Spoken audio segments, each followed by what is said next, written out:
I want to talk about the parallels in experience between leaving or extracting oneself from a narcissistic space, relational space, and extracting oneself from a cult, and how we find connections in those two experiences. Yeah, that's a good question. And in order to address it, I want to talk for a minute about what a narcissistic psychological structure is. People have a naive idea that narcissism is just about being grandiose and boastful.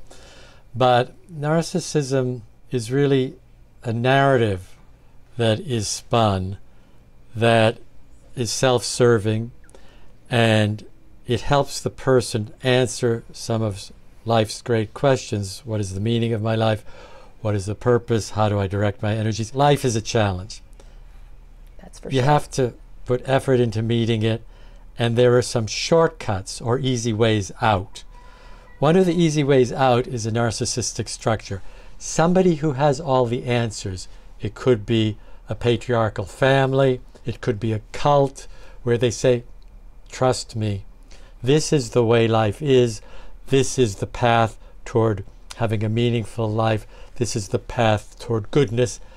And on the individual level, what we see in our patients, the narcissistic structure is I am X, Y, and Z, which are all good, but it doesn't quite correspond to the facts, which are not so simple and straightforward.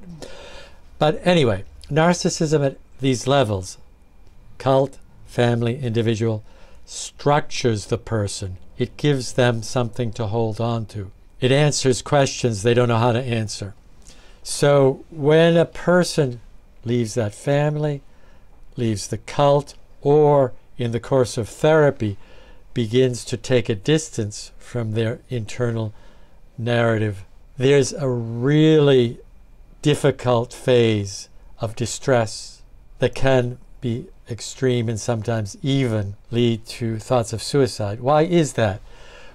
When you have been subscribing to a system that tells you what is, you're kind of relaxed. When you take a distance from that, all of a sudden, you're much more on your own. How do I deal with this situation? How do I deal with that impulse within myself? How do I deal with that emotion that the cult leader told me to direct toward this awful other group I'm supposed to hate? So we have to empathize with the difficulty moving into a more individual frame of mind. Okay, I understand what you believe now doesn't do it for you anymore. And you don't know what the next set of beliefs is. You don't know what's right, what's wrong in many instances. You haven't figured things out. I understand that's as disturbing as can be. But if we work together, I can offer you a pretty good assurance that by figuring things out on your own, rather than taking a prefabricated set of answers from some external source, you'll be able to put together a self that is more satisfying and adapts better and integrates better into the world around you. But it takes time. This friend mentioned to me that he had grown up being told by one of his parents, waiting on lines is for suckers. And so he believed this, right? And thus everybody waiting on that line that he would pass are suckers. He's a little better then because he ain't doing that. And that he also really missed out on things because of that belief. You know, he just wouldn't go to things because there were lines and that was for suckers. I'm curious about a specific example of the dismantling of a belief system that was passed down to you and you held because it just was true until it wasn't. Yeah, I'm thinking about somebody from a narcissistic family, a patient. Let's see if this gets to what you're asking about. She was pretty successful in her work, but not close to anybody in life. Why? Because what was imbued in her was the idea she grew up in a family where they were the arbiters of right and wrong. Mm-hmm. And in order to have any self-respect, you couldn't acknowledge any problems.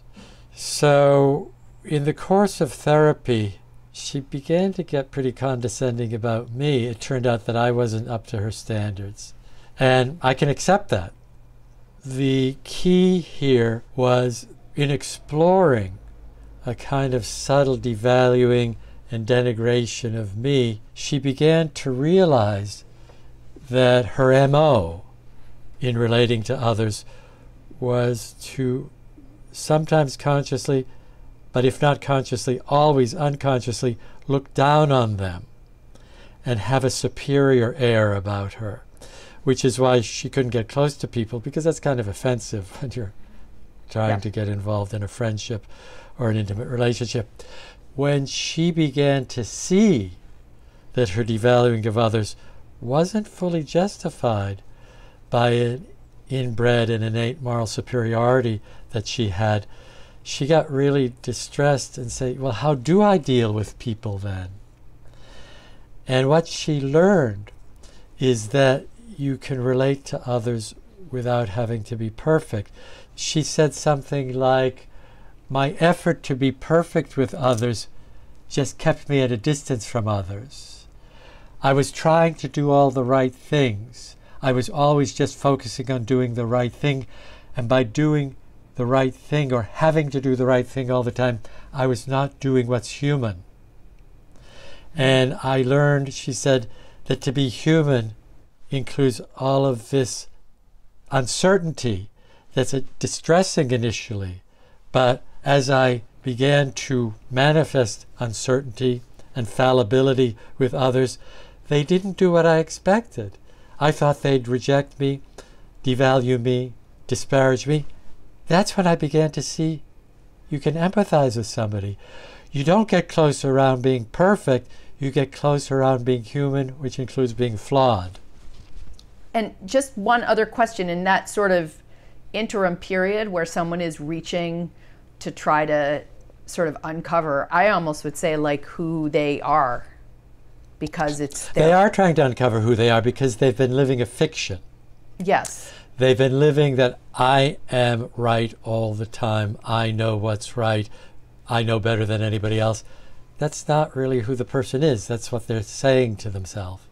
But they're saying that because that's what they were told by this sort of other person / structure. I right? wouldn't attribute it all to the parental figures. I mean, it's an interaction. Okay. Let's just put it that way. So what happens in that interim period, sort of therapeutically? How do they begin to access, their true thoughts? Yeah.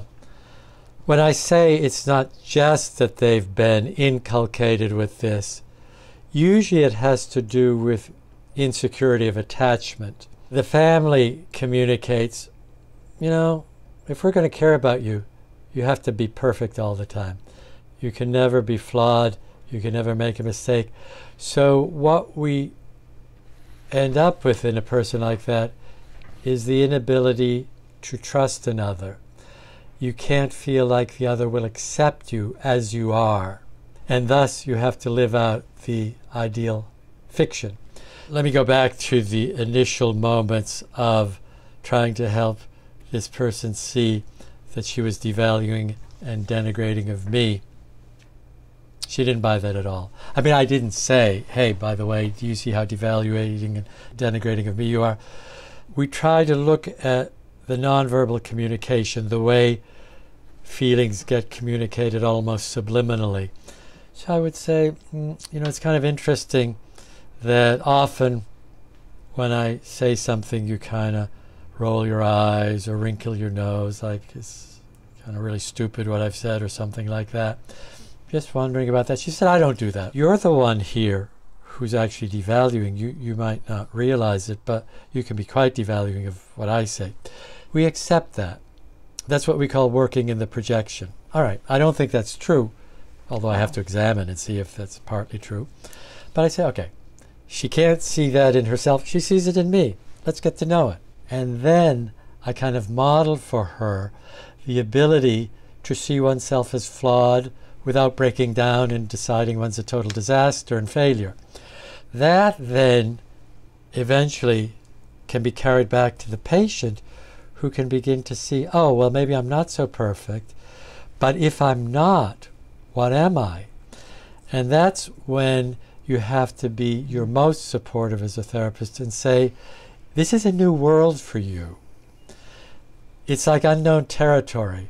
When you had this system of you're the moral compass of the world and everybody else is flawed, you knew the score.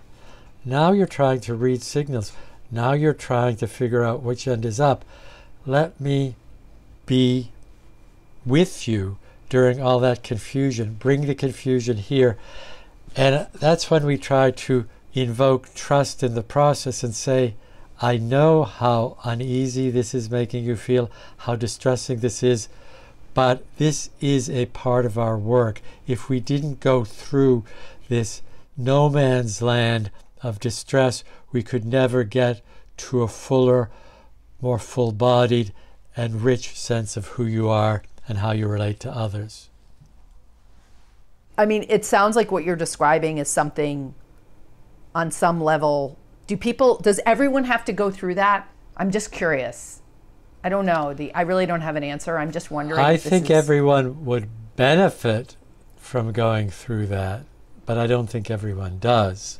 The world would be a better place if people evolved in larger numbers to realizing there isn't anyone in the world who's perfect. We have to accept everybody as a mixed bag. I don't know if this example would fit, but let's take the priest scandal in the Catholic Church. You know, a lot of Catholics were brought up, the priest you trust fully, you can always go to the priest, and so on and so forth. And finding a large number of very immoral priests who were abusive in a very hard to forgive way, there were different reactions in the Catholic community. Some would say, well, these are just terrible bad eggs and they don't have anything to do with the church, and I still have 100% faith in the church. Other people would say, oh, this is proof that the church is totally corrupt. I'm going to leave the church. I think either one of those is extreme. I think a better example would be, maybe we should see that as an earthly institution, the Catholic Church is flawed. They really need to do a lot better policing themselves. But I'm not going to either deny what's wrong in the church and just pretend it's perfect, or I'm not going to throw the whole thing out and pretend it's all bad. So that's an example of what I would call more mature thinking versus more primitive thinking.